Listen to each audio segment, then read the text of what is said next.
feel like I'm losing my mind. Is everybody in the world blind? Please. Luar biasa edan. Permainan cerdik Kambuaya dan gol cantik oleh Romain bikin Indonesia menang lawan Cina nih. Pertandingan seru antara Timnas Indonesia dan Cina dalam laga matchday ke-9 grup C ronde ketiga kualifikasi Piala Dunia 2026 berlangsung di Stadion Utama Gelora Bung Karno SUGBK, Kamis malam 5 Juni 2025. Dalam laga penting ini, tim Merah Putih menunjukkan semangat juang yang luar biasa dan berhasil unggul sementara dengan skor 1-0 hingga akhir babak pertama. Laga dimulai dengan tempo yang cukup hati-hati. Meski demikian, Timnas Indonesia langsung berusaha menguasai permainan dan mengambil inisiatif serangan sejak menit awal. Egy Maulana Fikri sempat memberikan ancaman lewat aksi di sisi kanan, namun umpan silangnya masih berhasil diblok oleh pemain bertahan Cina pada menit keempat.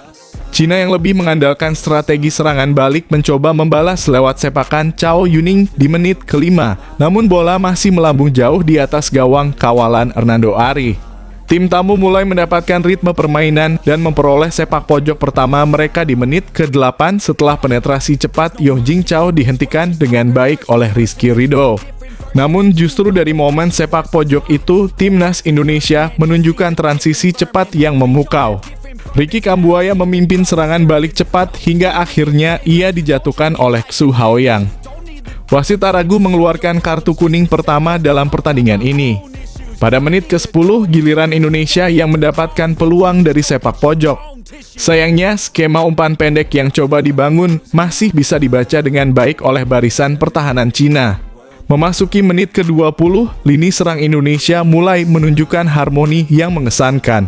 Kombinasi apik antara Egy Maulana Fikri, Ole Romain dan Yakob Sayuri membuat lini belakang Cina kerepotan. Serangan demi serangan terus dibangun dengan intensitas tinggi dan kerja sama yang rapi. Peluang terbaik di babak pertama datang di menit ke-29. Ole Romain berhasil melewati satu pemain bertahan dan melepaskan tembakan ke arah gawang.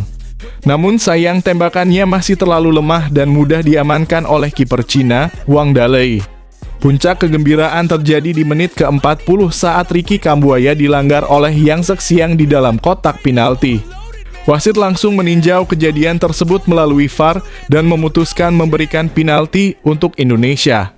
Keputusan ini disambut sorak-sorai para pendukung Garuda di SUGBK.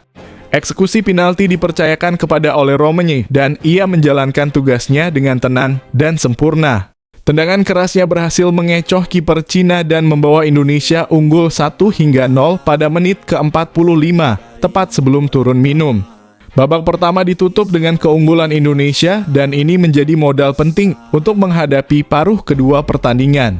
Penampilan disiplin, semangat pantang menyerah dan dukungan penuh dari para supporter di stadion benar-benar menjadi kekuatan tersendiri bagi Timnas Indonesia malam ini. Semoga keunggulan ini bisa dipertahankan atau bahkan ditambah di babak kedua. Garuda di dadaku, semangat terus Timnas.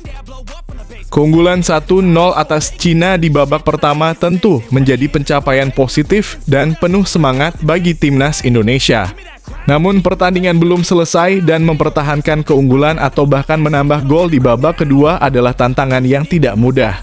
Cina dikenal sebagai tim yang punya stamina dan determinasi tinggi hingga menit akhir. Berikut beberapa pendapat dan solusi strategis agar Indonesia bisa menjaga bahkan mengamankan kemenangan hingga peluit akhir. Indonesia harus tetap bermain dengan kepala dingin dan tidak terbawa emosi atau euforia karena sudah unggul.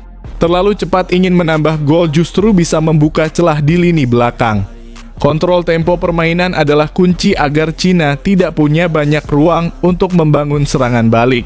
Cina akan mulai bermain lebih agresif untuk mengejar ketertinggalan. Oleh karena itu, lini tengah Indonesia perlu disiplin menutup ruang dan memutus alur serangan sejak awal. Jangan hanya mengandalkan barisan back pressing kolektif dari lini tengah sangat penting. Solusi, masukkan gelandang bertahan tambahan jika diperlukan seperti Ivar Jenner untuk menjaga stabilitas saat intensitas permainan meningkat. Kebugaran fisik akan menjadi faktor penting di babak kedua. Pemain seperti Yakob Sayuri atau Ricky Kambuaya bisa diganti jika sudah kelelahan agar tidak menurunkan intensitas serangan balik maupun pertahanan. Solusi, masukkan pemain cepat seperti Witan Sulaiman atau Marcelino Ferdinand di menit-menit akhir untuk menyegarkan serangan dan menjaga ancaman ke pertahanan Cina. Saat Cina mulai tampil lebih terbuka, akan ada banyak ruang di belakang mereka. Ini bisa dimanfaatkan lewat skema counter-attack yang cepat dan terorganisir. Solusi kombinasi Egy, Romani, dan pemain-pemain cepat lainnya harus siap memanfaatkan momen transisi dengan efisien, tanpa terlalu banyak sentuhan di area lawan. Hal-hal sepele seperti miskomunikasi atau kelengahan bisa merusak segalanya. Para pemain harus saling mengingatkan dan tetap tenang meski mendapat tekanan. Solusi, peran pemain senior dan kapten sangat penting untuk terus menjaga semangat dan fokus rekan-rekannya di lapangan. Dengan tetap menjaga kedisiplinan, memanfaatkan momentum, dan memainkan strategi yang tepat, timnas Indonesia sangat mungkin meraih kemenangan penting atas Cina. Ini bukan hanya soal teknik, tapi juga soal mental dan kecerdikan dalam membaca permainan. Ayo, Garuda! Tahan tekanan, tetap kompak, dan bawa pulang 3 poin.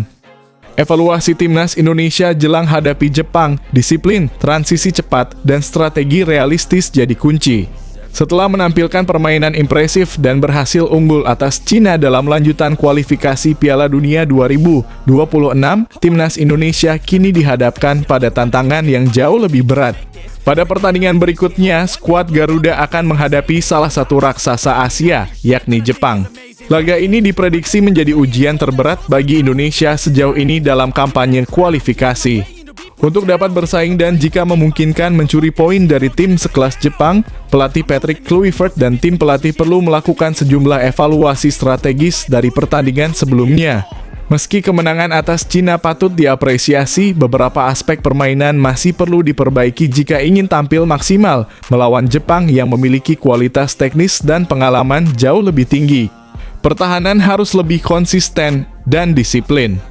Saat menghadapi Cina, Indonesia beberapa kali lengah dalam mengantisipasi pergerakan lawan, terutama dalam situasi bola mati dan serangan balik. Jepang dikenal sangat efisien dalam memanfaatkan peluang sekecil apapun. Kelengahan sekilas saja bisa langsung dihukum dengan gol. Timnas harus memperkuat koordinasi lini belakang, terutama dalam menjaga kedalaman dan penempatan posisi saat lawan melakukan transisi cepat. Pemain seperti Rizky Ridho, Elkan Bagot dalam kurung jika tersedia, dan Jordi Amat diharapkan mampu tampil lebih solid dan komunikatif di lini belakang. Kuasai bola tanpa panik. Jepang dikenal dengan pressing tinggi dan agresivitas saat kehilangan bola. Jika Indonesia terlalu lama membawa bola di area sendiri atau panik dalam tekanan, akan sangat mudah bagi Jepang untuk mencuri bola dan membangun peluang. Untuk itu penting bagi gelandang seperti Ivar Jenner atau Mark Locke untuk bisa menjadi pengatur tempo permainan yang tenang dan cerdas. Indonesia harus bisa mengalirkan bola secara efektif, baik dengan kombinasi umpan pendek maupun sesekali bermain direct untuk menghindari tekanan. Percepat transisi dan jaga siap bertahan. Dalam laga melawan Cina, salah satu catatan penting adalah transisi bertahan yang masih cukup lambat. Jika menghadapi tim dengan pergerakan secepat Jepang, celah sekecil apapun bisa dimanfaatkan lawan menjadi peluang emas. Indonesia harus disiplin menjaga siap saat kehilangan bola. Lini tengah dan sayap perlu sigap menutup ruang dan winger harus siap membantu pertahanan, terutama menghadapi fullback Jepang yang dikenal ofensif. Serangan balik cepat bisa jadi kunci.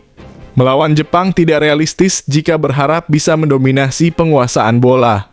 Sebaliknya, Indonesia harus cerdas membaca momentum dan memaksimalkan serangan balik. Pemain-pemain cepat seperti Witan Sulaiman, Yaakob Sayuri, dan Egy Maulana Fikri bisa menjadi senjata utama dalam situasi transisi. Patrick Kluivert dan Alex Pastoor kemungkinan besar akan menyiapkan skema counter-attack dengan pendekatan pragmatis. Skema 5-4-1 atau 4-5-1 bertahan bisa menjadi pilihan ideal untuk meredam tekanan sekaligus menjaga fleksibilitas menyerang.